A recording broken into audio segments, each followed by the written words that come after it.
sometime around 2450 BC, a group of people carrying mysterious copper daggers and drinking from peculiar bell-shaped cups crossed the English Channel. Within just 500 years, they had accomplished something that seems almost impossible. They replaced over 90% of Britain's existing population. Not conquered, not absorbed, not intermarried into obscurity. Replaced. This wasn't gradual cultural change or political takeover. This was demographic revolution so complete that when scientists analyze ancient British DNA today, they find virtually no trace of the people who had lived there for over 1,000 years before these newcomers arrived. The genetic evidence is staggering.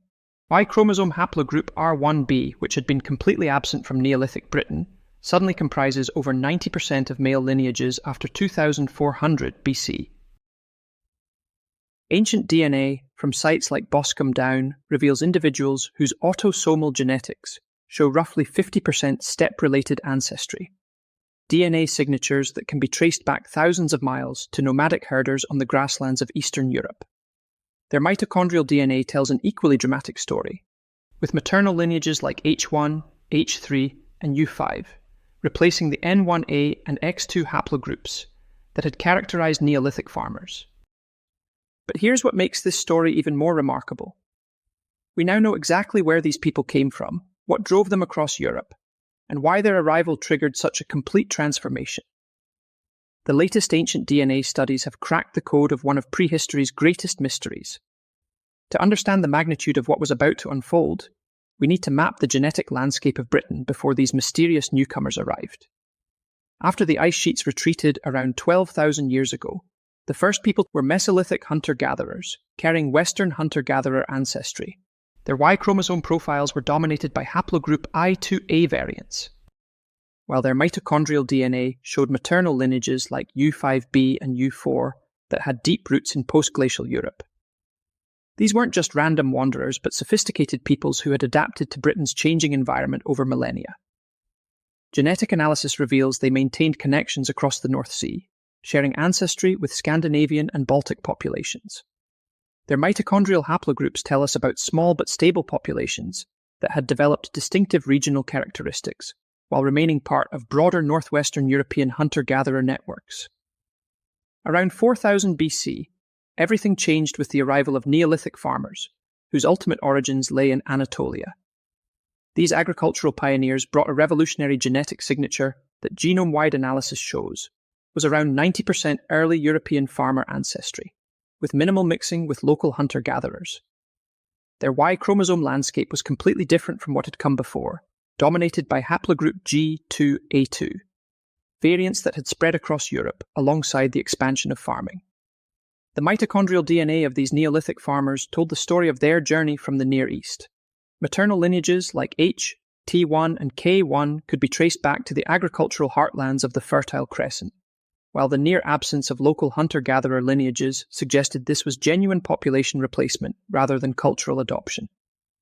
For over a millennium, these farmers dominated Britain, building monuments like Stonehenge's earliest phases, and creating a sophisticated agricultural society.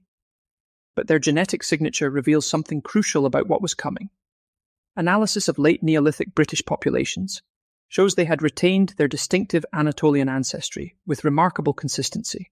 Y chromosome haplogroup G2A remained dominant. Mitochondrial lineages stayed true to their Near Eastern origins. This genetic stability, maintained for over 1,000 years, was about to be shattered completely. The demographic foundation these farmers had built was substantial. By 2500 BC, Britain supported complex societies and maintaining extensive trade networks across Europe. This wasn't a sparse, fragmented population vulnerable to small-scale raiders. Yet within just a few centuries, this entire genetic legacy would be almost completely erased. The question that has puzzled archaeologists and geneticists for decades is simple but profound. How was such complete population replacement possible, and what kind of people could accomplish such a transformation? To understand the people who would ultimately reshape Britain's genetic destiny, we must journey thousands of miles east to the windswept grasslands of the Pontic-Caspian steppe. Here, between 3500 and 3000 BC, a revolutionary culture emerged that would fundamentally alter the genetic landscape of Europe and Asia. The Yamnaya culture developed something unprecedented in human history, a mobile lifestyle based on horse domestication, wheeled vehicles, and large-scale pastoral nomadism. The genetic signature of these steppe peoples was unlike anything that had existed in Western Europe. Ancient DNA analysis reveals they carried roughly 50% ancient North Eurasian ancestry combined with 50% Caucasus hunter-gatherer ancestry, a unique mixture that had never appeared in the archaeological record of Western Europe. Their Y chromosome landscape was dominated by haplogroup R1bM269, particularly the L23 variant that would later diversify into the subclades characterizing modern European populations. But the Yamnaya weren't just genetically distinctive, they were technologically revolutionary. They had mastered bronze metallurgy, developed sophisticated wheeled transport, and created the first truly mobile pastoral societies, capable of covering vast distances across the Eurasian steppes. Their mitochondrial DNA shows maternal lineages like H, U4, U5, and T1 that reflected both their complex ancestry and their wide-ranging lifestyle across the grasslands. The expansion of steppe peoples wasn't a single great migration, but a complex process involving multiple waves of movement across different routes. In the Carpathian Basin, steppe-related ancestry appears around 3000 BC among corded ware populations. In Central Europe, this ancestry becomes associated with the emergence of new cultural traditions that combined steppe mobility with local European innovations. Y chromosome analysis shows the spread of R1bM269 lineages, accompanied by dramatic changes in material culture, burial practices, and settlement patterns. But the most significant development for Britain's future occurred when these steppe-derived populations encountered the Bell Beaker culture that had emerged in Iberia and Atlantic Europe. The interaction between steppe pastoralists and Atlantic European innovations created something entirely new. Hybrid populations that combined the mobility and metallurgical skills of the steppe with the maritime traditions and cultural innovations of Western Europe. By 2800 BC, Bell Beaker culture had spread across much of Western Europe, but genetic analysis reveals a fascinating pattern. Early Beaker populations in Iberia showed little steppe ancestry, being primarily descended from local Neolithic farmers. But as the culture expanded northward and eastward, it incorporated increasing amounts of steppe-derived ancestry. Bell Beaker burials from the Netherlands and northern France reveal individuals with 50 to 60% steppe ancestry, marking the emergence of the hybrid populations that would ultimately cross the Channel to Britain. Y chromosome lineages included not just R1b variants from the steppe, but also locally derived lineages picked up during the westward expansion. Mitochondrial DNA showed similar complexity, with traditional steppe maternal lineages like H and U5 appearing alongside lineages like I and W that had been incorporated during the journey across Europe. These continental Bell Beaker people weren't just another farming culture. Autosomal DNA analysis of early British Bell Beaker individuals shows a consistent ancestry profile, approximately 50% steppe-related ancestry, 30% early European farmer ancestry, and 20% Western hunter-gatherer ancestry. Ancient DNA from sites like Amesbury reveals early British Beaker men, carrying R1BL151 and R1BP312 that can be traced directly back to steppe populations. The most common lineage was R1BL21, which remains the dominant Y chromosome haplogroup in Ireland, Wales, and Western Britain today. Eastern Britain shows higher frequencies of R1BU106, a related lineage that would later be reinforced by Anglo-Saxon migrations. Archaeological evidence provides crucial context for understanding how this demographic transformation unfolded. The genetic replacement wasn't uniform. Scotland shows somewhat more continuity with pre-Beaker populations than England, suggesting the demographic transformation may have been less complete in northern regions. Ireland presents a complex picture, with some areas showing near-complete replacement while others retain more Neolithic ancestry. These regional patterns reflect the complex geography of the Bell Beaker expansion and would influence the genetic landscape of Britain for millennia to come. The final phases of Stonehenge, completed between 2500 and 1600 BC, represent the architectural pinnacle of prehistoric Britain. Isotope analysis of the famous Amesbury Archer, whose grave goods suggest connections to Central Europe, reveals someone who spent his childhood in the Alpine region before coming to Britain. His genetic profile shows the characteristic Bronze Age British ancestry mixture, confirming these cultural connections occurred within established genetic frameworks rather than representing new population movements. Regional genetic differentiation began to emerge during the Bronze Age as populations adapted to different environments and developed distinct cultural traditions. Y chromosome analysis reveals subtle geographic patterns that correspond to archaeological culture groups like the Wessex culture of southern England and the food vessel cultures of northern Britain. These patterns suggest Bronze Age populations maintained some degree of regional isolation, despite sharing common genetic origins, creating the demographic foundation for the tribal territories that would later be encountered by Romans and other historical observers. As mentioned earlier, the Bronze Age also saw the development of extensive trade networks that connected Britain to continental Europe and beyond. Analysis of elite burials containing exotic grave goods reveals individuals whose ancestry profiles match the general British Bronze Age pattern, indicating these trade connections involved cultural and material exchange rather than significant population movement. The genetic stability of this period demonstrates that Bronze Age Britain had achieved a demographic equilibrium that could absorb cultural influences without fundamental genetic change. Women buried with distinctive metalwork show no significant differences from the general population, confirming that social differentiation developed within existing populations rather than through the arrival of genetically distinct ruling classes.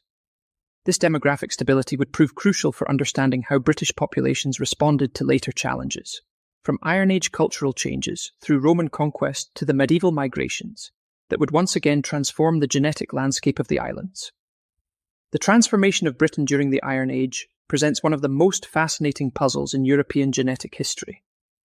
Between 800 and 100 BC, British culture underwent dramatic changes that archaeologists have traditionally associated with the arrival of Celtic peoples from continental Europe. Art styles, burial practices, settlement patterns, and social organization all showed clear connections to the Hallstatt and Latène cultures of Central and Western Europe. Yet when scientists analyze ancient DNA from Iron Age Britain, they find something unexpected: remarkable genetic continuity with the Bronze Age populations that preceded them. Y chromosome analysis from Iron Age British skeletons reveals the same dominance of R1b lineages that had characterized the Bronze Age, with no evidence for major new paternal lineages arriving from continental Celtic regions. The geographic distribution of R1b subclades remained essentially unchanged, with R1bl21 continuing to dominate western regions, while R1bu106 was more common in the east.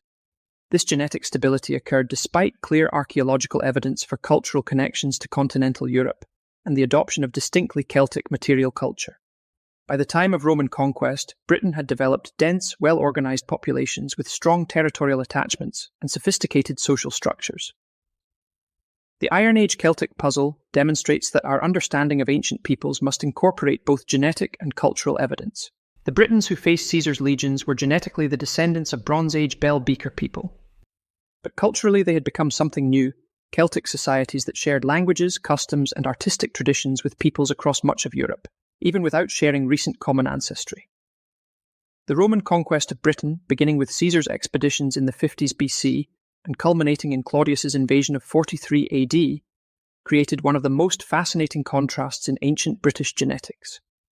For nearly 4 centuries, Britain was integrated into a political system that stretched from Scotland to the Sahara, yet the genetic impact of Roman rule was surprisingly limited and highly concentrated in specific contexts. Ancient DNA analysis from Roman-era Britain reveals a striking urban-rural divide that illuminates how the Roman Empire actually functioned at the population level. In major cities like London and York, genetic diversity was remarkable. Y chromosome analysis shows the presence of haplogroups like J2 and E1b1b that were common in Mediterranean regions but rare in pre-Roman Britain. A Roman-era individual from York carried haplogroup J2L228, which has modern distributions centered on the Middle East, but also appears in the Caucasus, Balkans, and Italy. Mitochondrial DNA from Roman urban centers tells an equally cosmopolitan story. Maternal lineages include haplogroups like HV0 and U7 that can be traced to North African and Middle Eastern populations, demonstrating the long-distance mobility that Roman political and economic networks made possible. These genetically diverse individuals represented merchants, soldiers, administrators, and craftspeople from across the Roman world who had made their way to the northernmost frontier of the empire. military installations along Hadrian's Wall and other frontier regions show intermediate patterns that reflect the cosmopolitan character of the Roman army. The collapse of Roman authority in the early 5th century created conditions for the most significant genetic transformation in post-Roman Britain. The arrival of Anglo-Saxon populations from the coastal regions of Germany, Denmark, and the Netherlands represents the second major demographic shift in British history, rivaling the Bell Beaker replacement in its impact on certain regions of the islands. Y chromosome analysis reveals the sudden appearance of new paternal lineages that had been virtually absent from Roman-era Britain. Haplogroup I1M253, common among Scandinavian and North German populations, appears suddenly in Eastern English cemeteries. One Anglo-Saxon individual from northern England, who died between the 7th and 10th centuries, was determined to carry haplogroup I1S107, which is widespread in Nordic countries. The appearance of R1A lineages provides equally dramatic evidence for continental Germanic migration. R1AM420 variants, particularly those associated with continental Germanic populations, become common in areas of heavy Anglo-Saxon settlement. Ancient DNA studies show that Y chromosome haplogroups I1 and R1A, which were completely absent from Bronze Age, Iron Age, and Roman Britain, were identified in more than 1/3 of individuals from early medieval England. Autosomal DNA evidence for Anglo-Saxon migration is extensive and compelling. Individuals buried in early Anglo-Saxon cemeteries show ancestry profiles that differ dramatically from contemporary British populations. Instead of the steppe farmer, hunter-gatherer mixture that had characterized British populations for millennia, these individuals carried significant continental Germanic ancestry that can be traced to populations around the North Sea and Baltic regions. The geographic impact of Anglo-Saxon settlement varied dramatically across Britain. In eastern England, particularly in regions that would become the kingdoms of East Anglia, Mercia, and Northumbria, continental Germanic ancestry comprises 30 to 40% of the medieval population. However, the overall impact on maternal lineages was less dramatic than the paternal replacement, suggesting that Germanic men may have intermarried with British women as part of the settlement process. The linguistic evidence strongly supports the genetic findings. The English language that emerged from this period was fundamentally Germanic in structure and vocabulary, representing much more complete cultural replacement than had occurred during the Roman period. This linguistic transformation required substantial demographic presence by Germanic-speaking populations, confirming that the genetic evidence reflects genuine population movement rather than just political domination by a Germanic elite. The Thames Valley and the river systems of eastern England show the strongest genetic impact, corresponding to historical accounts of early Anglo-Saxon kingdoms. The Viking Age brought another wave of Scandinavian genetic influence to Britain, but one that differed significantly from the Anglo-Saxon migrations in both scale and geographic distribution. Beginning as raiding expeditions in the late 8th century, Viking activity gradually evolved into settlement and political control in specific regions, leaving distinctive genetic signatures that reflect this complex historical process. The northern and western islands of Scotland experienced the most dramatic Viking genetic impact. Ancient DNA from medieval burials in Orkney and Shetland reveals individuals whose genetic profiles are virtually indistinguishable from contemporary Scandinavian populations. Y chromosome analysis shows the near-complete dominance of Scandinavian lineages like I1 and R1A Z284, while mitochondrial DNA includes distinctively Norse maternal lineages like H1C and U5B1B2 that were rare or absent in earlier Scottish populations. In Shetland and Orkney, over 30% of modern men carry R1A, lineages that can be traced directly to Norwegian origins, demonstrating the lasting genetic impact of Norse colonization in these strategically important islands. Mainland Scotland shows more complex patterns that reflect both the geography of Viking settlement and the resistance offered by existing populations. The Western Highlands and Islands retain significant Scandinavian genetic influence, while eastern Scotland shows minimal Viking impact. Northern England, particularly areas under the control of the Viking Kingdom of York, shows clear evidence of Scandinavian settlement, but on a more limited scale than in Scotland. The Irish Sea region, including the Isle of Man and parts of western Scotland and Ireland, developed distinctive populations that combined Norse and Celtic genetic elements. Ancient DNA from Viking Age burials in Dublin and other Irish seaports reveals individuals with mixed Scandinavian Celtic ancestry, reflecting the hybrid cultures that developed in these maritime regions. Mitochondrial DNA analysis provides crucial insights into the role of women in Viking settlement patterns. The presence of distinctively Scandinavian maternal lineages in Viking settlements indicates that Norse women participated in the migration process, challenging traditional narratives of Viking expansion as purely male-dominated raiding activity. The end of the Viking Age was marked not by violent expulsion, but by gradual assimilation and cultural transformation. In most regions where Vikings had settled, their descendants gradually adopted local languages and customs, while retaining elements of their Scandinavian heritage. The Norman Conquest of 1066 stands as one of the most famous events in British history, marking the end of Anglo-Saxon England and the beginning of a new era of continental European influence. Yet despite its political and cultural importance, ancient DNA analysis reveals that the Norman invasion had minimal genetic impact on British populations, a finding that illuminates the difference between political conquest and demographic transformation. The Normans themselves were genetically similar to existing populations in Britain, being descendants of Viking settlers, who had established themselves in northern France during the 9th and 10th centuries. These Norse had gradually adopted Romance language and culture while retaining their essential Scandinavian genetic heritage. When they crossed the Channel to conquer England, they brought with them ancestry profiles that were not fundamentally different from the Viking-influenced populations already present in northern Britain. Ancient DNA from Norman-era burials shows no distinctive genetic signature that can be traced to the conquest itself. The scale of Norman settlement was limited compared to earlier migrations like the Anglo-Saxon expansion.